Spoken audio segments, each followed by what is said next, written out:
What is up, guys? Rickackis here, and this is MLG Pro Episode 2 featuring the M416 assault rifle for Battlefield 4. Now, the M416 is definitely one of the most used guns in the game, and there's two reasons because of that. Firstly, it's unlocked quite easily. If you're using the assault kit, you will unlock the M416 very early on. Most people in the game have M416s. Like, it is a very common gun. Secondly, it is a very good gun. The M416 is a solid gun. I use it quite a bit and I love it. It is one of the best guns in the game in my opinion. Now, the reason it's so good is because of its stats. The stats basically make it a jack of all trades. And let me explain by that. The recoil is decently low. The recoil is comparable to stuff like the SAR-21 and the AK-12. Now, the SAR-21 and the AK-12 both have undoubtedly better recoil than the M416. There's really no argument there. But they have low enough, it has low enough recoil, the M416 has low enough recoil that it can be compared to these two guns. Not only that, but these two guns, the SAR-21 has 600 rounds per minute and the AK-12 has 650. The M416 has 750. So basically what you get is you get the accuracy and the lower recoil comparable to the slow shooting accurate assault rifles, yet a rate of fire that is more similar to kind of the faster shooting assault rifles. And again, what results is a jack of all trade.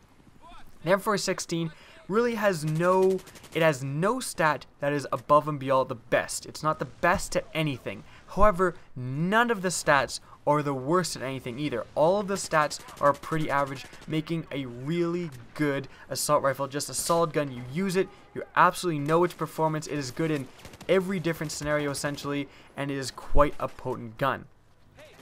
Now, if I'm going to be using this gun, my attachments that I swear by is first, silencer. Now, I know silencer really hurts the bullet velocity, but the thing about the M416 is that you really shouldn't be using it at massively long ranges. If you're on an extremely long range map, something like the AUG A3 will cover you a little bit better. The M416 should be used at medium ranges because it is one of the few guns in the game that you can treat like a Call of Duty gun. Simply point at someone and go fully automatic and take them down no problem.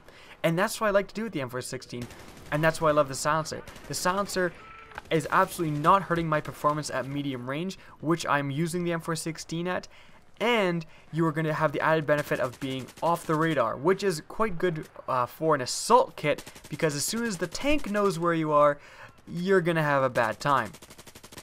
Now, another attachment that I use for the M416 is for sights. Definitely go with a low magnification sight. You can get away with using something like a 3.4 times sight, and I've done it. However, when you're using a higher magnification sight like a 3.4 times sight, you find yourself wishing for a lower magnification sight more than the opposite. You're definitely doing that more than if you're using a low magnification sight wishing for a higher one. So I would definitely recommend a lower magnification sight. My favorite sight is definitely got to be the Coyote sight.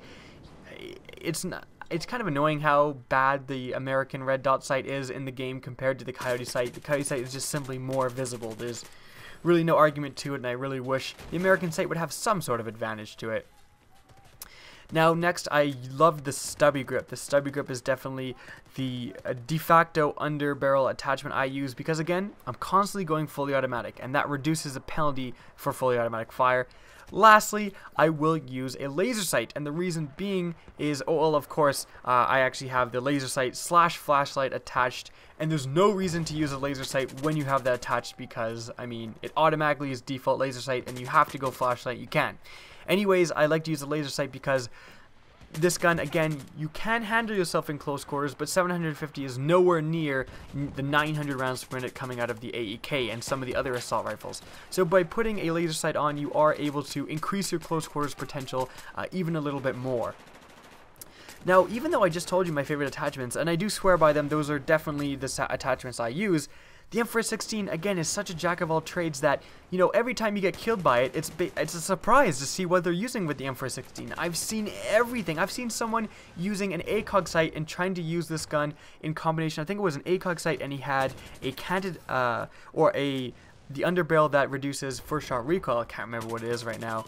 The like slanted vertical grip or whatever it was, and he was going single fire and trying to single fire people with the M416. And I was just walking by him like, well, okay. I mean, there's nothing wrong with that. Maybe it is working well with him. The M416 can be used with crazy combinations. You can get away with using a 4x Russian scope or whatever and have canted iron sights. You can run around with canted iron sights no problem in close quarters with the M416, and it's low recoil enough that you can get away with using a 4x magnification sight.